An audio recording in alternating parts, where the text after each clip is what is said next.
फिर मन में विचार आता है क्या पता है तो 8वीं संतान।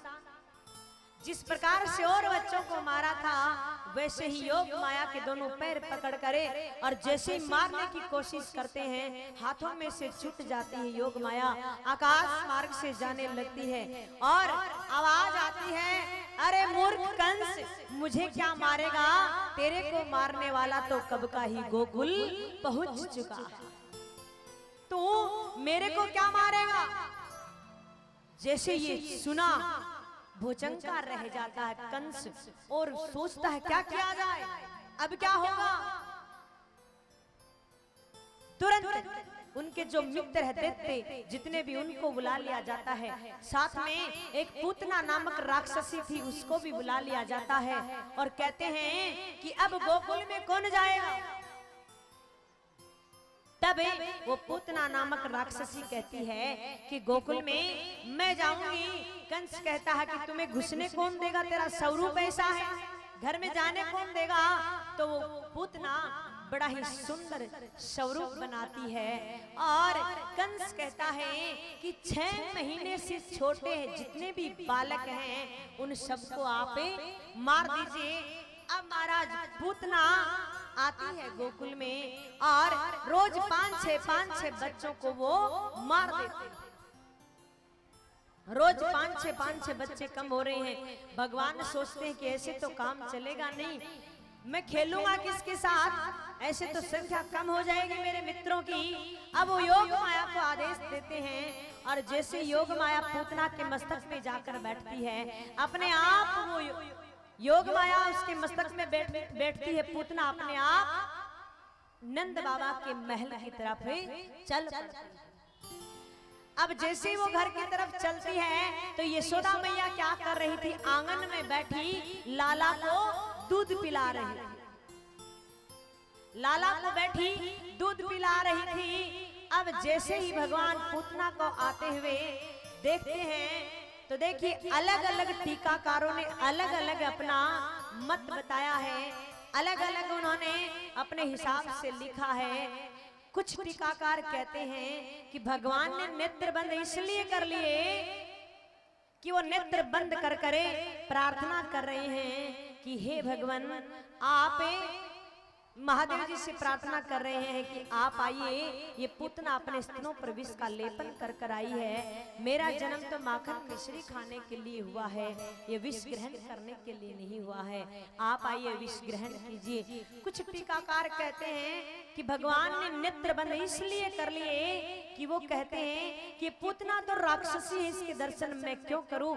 लेकिन रीजन कोई भी रहा होगा, कारण कोई भी रहा होगा, भगवान ने नेत्र बंद कर दी। अब एक बात बताइए, एक माँ अपने बच्चे को दूध पिला रही होती है और वो बच्चा अपने नेत्र बंद कर लेता है तो माँ क्या सोचती है? हैं? क्या सोचती है कि बच्चा सो गया, और जैसे पता चलता बच्चा सो गया तो माँ क्या करती, जल्दी से उसको पलने में सुलाती और घर के काम में लग जाती है। अब कन्हैया ने नेत्र बंद कर लिए तो माँ यशोदा भी सोचती है कि लाला सो गया और पलने में सुला देती, घर के काम में वो लग जाती है। अब महाराज वो पूतना आती है पीछे से, लाला को गोद में उठाती और वन की ओर चली जाती है।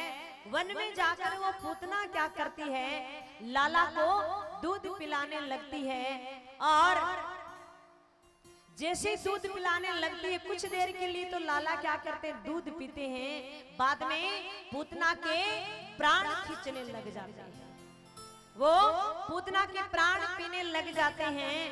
अब जैसे पूतना के प्राण पीने लग जाते हैं, पूतना को बड़ी पीड़ा होती, बड़ा कष्ट हो रहा है। पूतना कह रही, अरे लाला छोड़ छोड़, लाला मुझको छोड़। लाला कहे, मोसी या तो मैं जल्दी सी पकड़ता नहीं हूँ और पकड़ लिया तो फिर मैं जल्दी सी छोड़ता नहीं। पूतना कहती है, अरे लाला छोड़ छोड़, मुझको पीड़ा हो रही है, जोर जोर से चिल्ला रही है। अब महाराज पूतना के प्राण निकल रहे हैं, उनको पीड़ा हो रही है। वो अपने असली स्वरूप में आती, बड़ा सा शरीर हो जाता, बड़े बड़े हाथ, बड़े बड़े दांत और जैसे उसके प्राण निकलते हैं और वो धरती पे गिरती, आवाज आती जोर से धड़ाम। जैसे आवाज आती है सभी माताएं अपने अपने पलने को संभालती है कि बच्चे पलने में है कि नहीं। इधर यशोदा मैया भी अपने पलने को संभालती है, देखती है कि लाला पलने में नहीं है, बेसुध होकर दौड़ पड़ती है। जिधर आवाज आती है उधर दौड़ पड़ती है, जाकर देखती है बड़ा सा शरीर पड़ा है पूतना का, बड़ा सा बड़े बड़े हाथ, बड़े बड़े दांत और बड़ा सा शरीर, और छोटे से सुंदर से लाला उसके शरीर पर बैठे हैं और इतने सुंदर लग रहे, इतने सुंदर लग रहे हैं, मानो मन कर रहा है कि देखते ही रहे। एक बात बताइए, आपका बच्चा कोई राक्षसी के शरीर पर बैठा हो तो आप क्या करेंगी? क्या करोगी माताओं? हैं? दौड़कर अपने बच्चे को उठाओगी? लेकिन माँ यशोदा ने ऐसा नहीं किया। माँ यशोदा दूर से देख रही है और लाला बड़ा सुंदर लग रहा है, बड़ा प्यारा लग रहा है। अब भगवान का ध्यान जाता माँ यशोदा पे, सोचते हैं कि मेरे को रोना चाहिए। अगर मैं रोया नहीं और माँ ने मेरे ऐश्वर्य को पहचान लिया कि मैं भगवान हूँ, तो फिर माँ क्या करेगी? आप क्या करती हो? भगवान को कहाँ रखती हो? अलमारी में। और क्या करती हो? भाई जितने भी भगवान, चाहे वो कन्हैया हो, चाहे भोले बाबा हो, चाहे लड्डू गोपाल हो, लाकर अलमारी में। अब मैया तो जहां भी जिस भी मेले में चल जाए, लो महाराज हनुमान जी को उठा लाई, लो अलमारी में, राधे जी को ले आई, लो अलमारी में। ऐसा थोड़ी ना है कि जितनी बार तुम खाते हो उतनी बार उनको भी भोग लगाते हो, तुम स्नान कराते हो उनको भी नहलाते हो, उनको भी बार बार पूछते हो भगवान तुम्हें क्या चाहिए, भोजन चाहिए, जल चाहिए, क्या चाहिए, पूछते हो क्या? हैं? कई कई माताएं तो ऐसी है, उस अलमारी में जाले लग जाते हैं, माताएं तो संभालती नहीं। गंगा जी गई, ले आई भोले बाबा, रख दिया। अब जैसे 12 महीने बाद कोई होली दीपावली आती है तो जरूर उजाले झाड़ देती है, बाकी तो महाराज बैठे हैं। और कई माताएं तो ऐसी इतने ले आती हैं, उस अलमारी में भोले बाबा ही बैठे, उसी अलमारी में राम जी बैठे, उसी में राधे बैठे, उसी में सभी बैठे। अब एक बात बताइए, भोले बाबा कह रहे थोड़ा इधर हो, थोड़ा इधर हो। अब माँ सीता कह रही थोड़े इधर हो ना, मेरे को भी दिक्कत हो रही है बैठने में। अब बालाजी महाराज कहते थोड़े इधर हो, ये मेरे को भी दिक्कत हो। भाई एक जगह लो सारे बैठ जाओ तो परेशानी तो होती, जैसे अभी आप बैठे तो परेशानी तो हो रही, गर्मी भी लग रही है, दिक्कत हो रही है, बैठने में होती है ना। और मान लीजिए तुम्हारे कमरे में कोई 5-10 आकर बैठ जाए तो तुम क्या सोचते हो?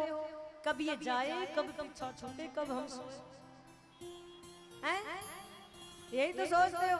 भाई तुम तुम्हारे कमरे में अकेला रहना चाहते हो तो फिर भगवान को भी थोड़ा आराम से रखिए।